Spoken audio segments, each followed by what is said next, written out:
Hey folks, Mark here from Nerd in the Wild. Wanted to do a quick video walkthrough of how I did my ham radio install in my 5th gen Ram Rebel. It's a 2022. I did the same install in my 2020 before I traded it in on this 22. So it should be applicable to, the 19 through 22s, kind of all of the 5th gen Rams, specifically the Rebel trim level. I don't know about any of the others, the Laramies, the Longhorn, Bighorn, all that good stuff. I imagine it'll be very similar, but my 22 Rebel has the 12-inch display. I've got the, the comfort and convenience group and all that. So I don't have the technology group with the heads. I'm sorry. This one does have the heads-up display, but my 20 did not have the technology group with the heads-up display, and it was all very, very much the same. So, yeah, let's jump into it, and I'll kind of show you what it looks like. So this right here is essentially what you're looking at. I've got my 12-inch display. I've got my AnyTone AT-D578UV DMR UHF VHF radio mounted down here. I've got I bought this mounting solution up here, this kind of accessory mounting solution by Bullet Point Mounting Solutions. It's pretty modular. I mean, you could do whatever you want with it. I bought a phone holder, I bought a GoPro mount, and then this little kind of ham radio keyed up there. Thankfully, I'm not hitting the repeater. But it's this kind of mounting plate that goes in this little cubby hole here. There's, let me see if I have it. There's this rubber pad that normally goes right there. Actually, it goes like this. You kind of peel this pad up. Underneath it are 2 mounting screws. You remove those screws, and that's essentially how this whole center dash piece here comes off. They're just basically a whole bunch of plastic clips throughout that hold it on. Those are the only 2 screws that really secure it into place. I did actually remove that whole center console out. I'm sorry, the center dash piece out to mount my GPS module up here. I pried up the speaker cover here, found a hole, kind of ran it down through that hole, and then I fished it through and then ran it down behind all of this to the back of my radio. So I'm not going to disassemble all of that and show you that. Key points there are, that's where my GPS module is mounted. This just pries up its plastic clips. Use some type of a plastic non-marring tool. You can find stuff like this off Amazon for super cheap. This is what I used, just kind of got it underneath there and pried it up.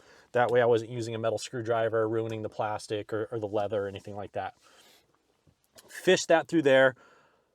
I don't have any good words of advice there other than be patient. There's a lot of stuff behind here that you can't really see clearly through. So use a flashlight, shine it from that side, see where the light is, and fish it. And then just route it through. I kind of followed, this air vent.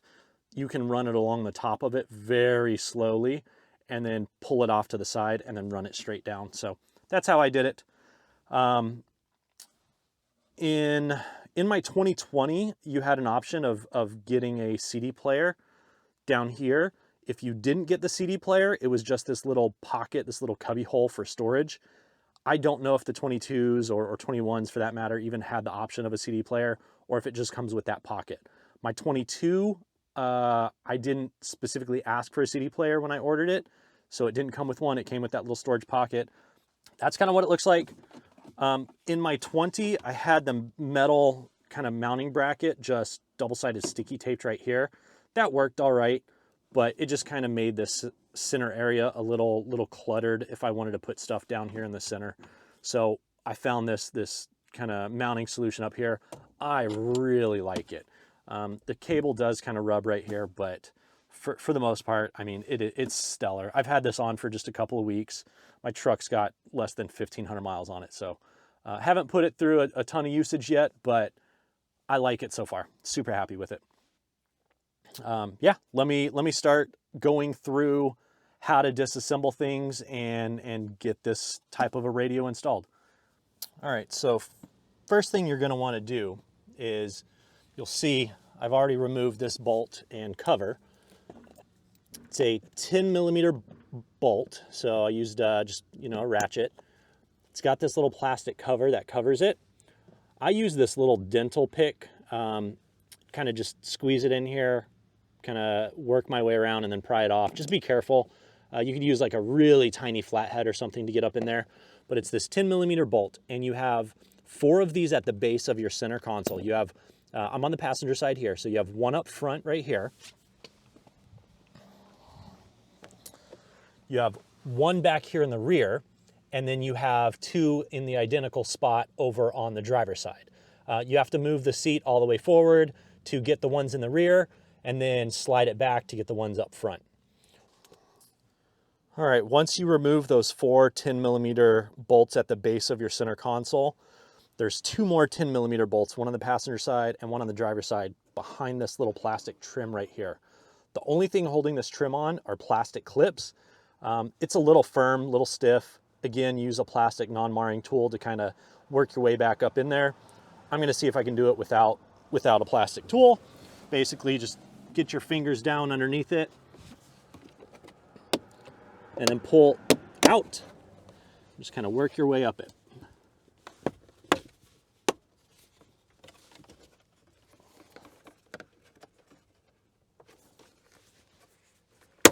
There we go. You can see just these little plastic clips that go in there, and you'll see the 10mm bolt that needs to come out here. So I'm going to go ahead and remove the bolts and then remove the driver's side, and then we'll move on to the next step. All right, so once we've removed those 2 plastic trims and the 10mm bolts that are there, your center console is essentially free. There's some cables and stuff connecting it, but at this point we can slide it back. So I've got the camera sitting on it. Let's see if I do this without knocking the camera off. Basically just pull it straight back. Whoop.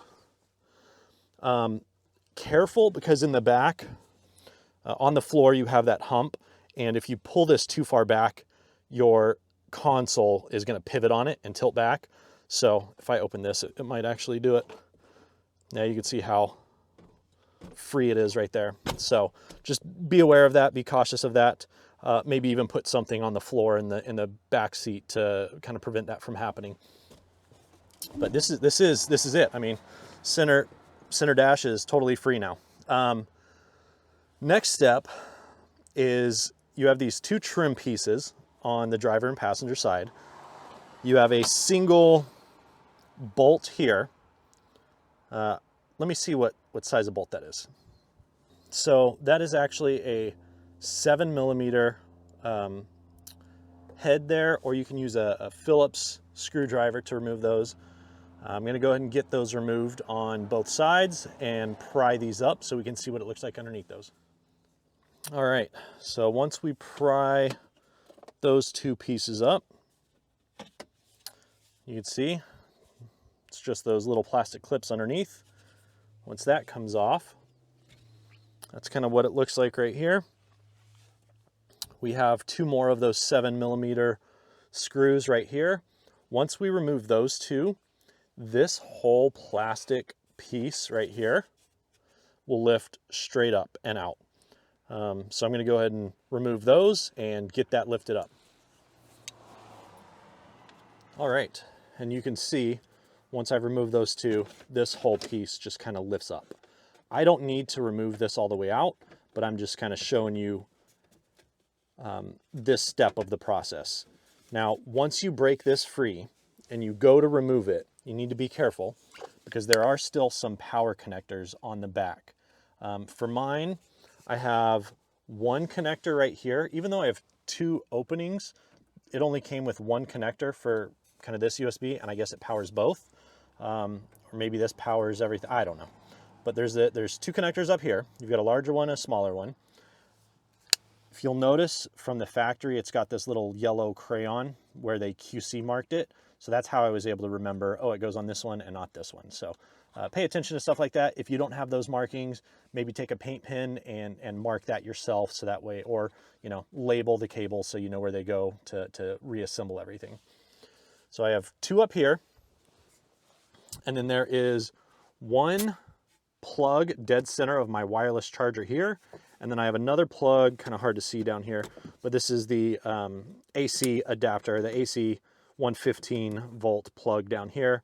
So I have a total of 4 power connectors that I have to remove. Once I do that, this whole plastic piece is totally free and can come out.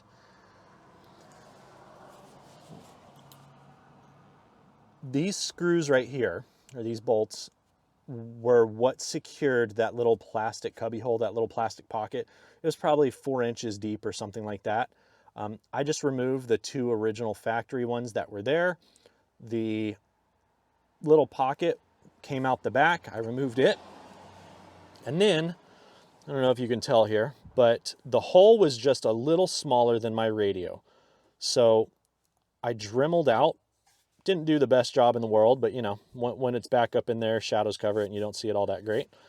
But I dremeled it out just the size of my radio. And then I secured the metal mounting bracket that came with the radio to those same factory spots. Now it's a lot more weight than what was originally on these points. The radio is kind of, I don't have it secured down, but you can kind of see the plastic flex a little bit, and you see that right there. It does kind of bounce around if I'm like on, you know, back roads, kind of humming along and whatnot. I could probably fabricate some rubber support to go underneath there, but it is secure enough. I haven't had any issues with it. I didn't have any issues with it in my 2020. One thing that I did have to do is I had to cut out a hole in this plastic back here, so that way my antenna cable would come through. Again, it's just plastic, just make sure there's no power cables or anything. There were some power cables, you can kind of see that tiny hole right here, that were mounted to it. They've got their little plastic plug. You can kind of see it sticking through there.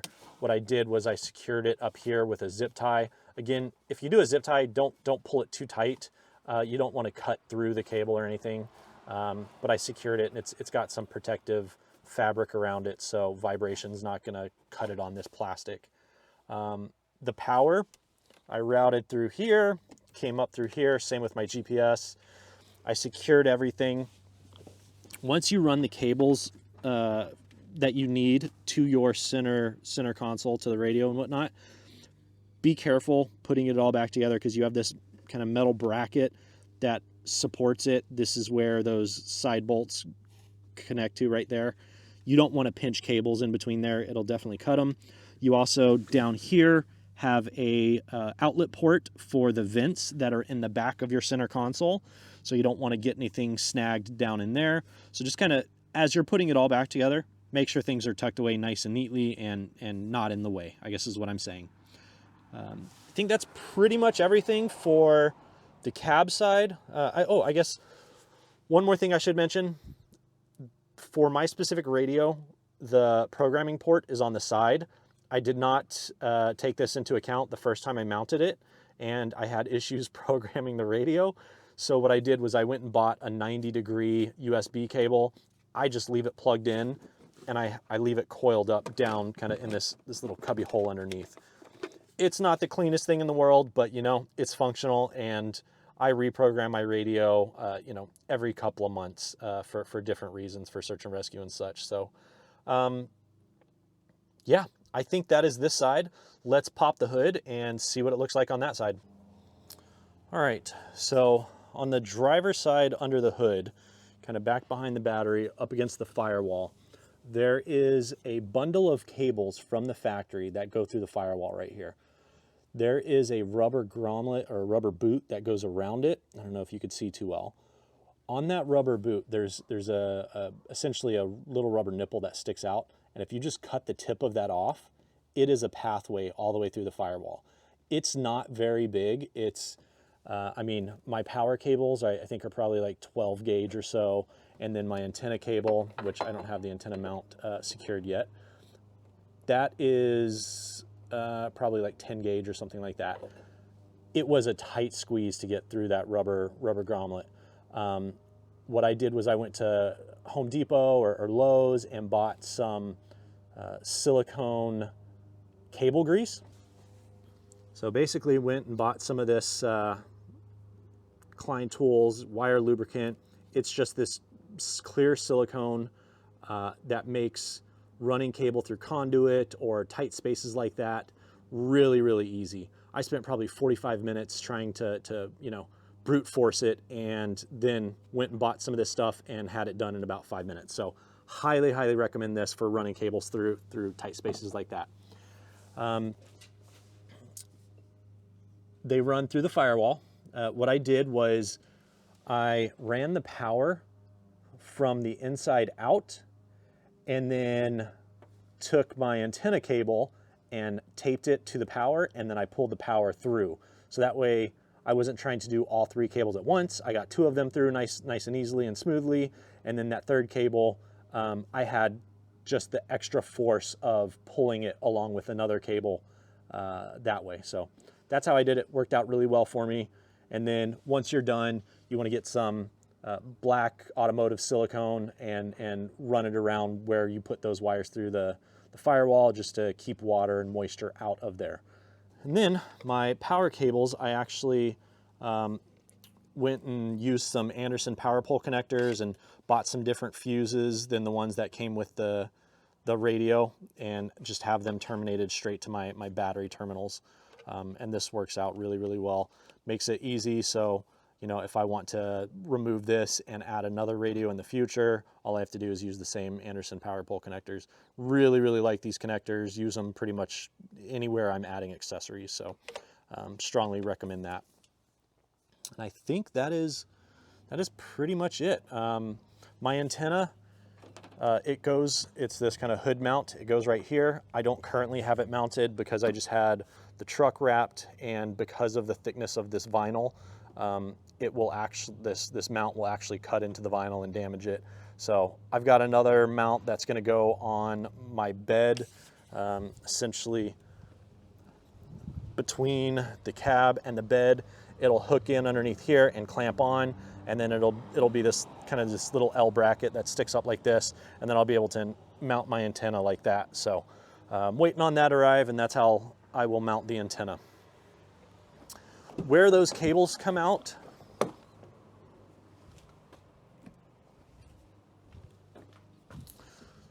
where those power cables and such come out in the cab, see if I can get a good shot and show you where that is.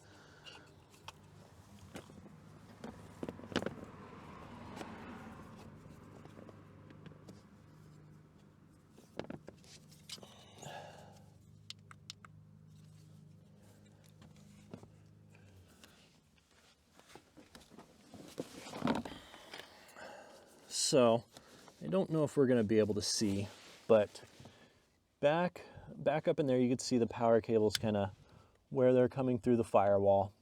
You can see the bundle of cables. These 3 connectors here, you can remove them. All 3 of them are different sizes and shapes.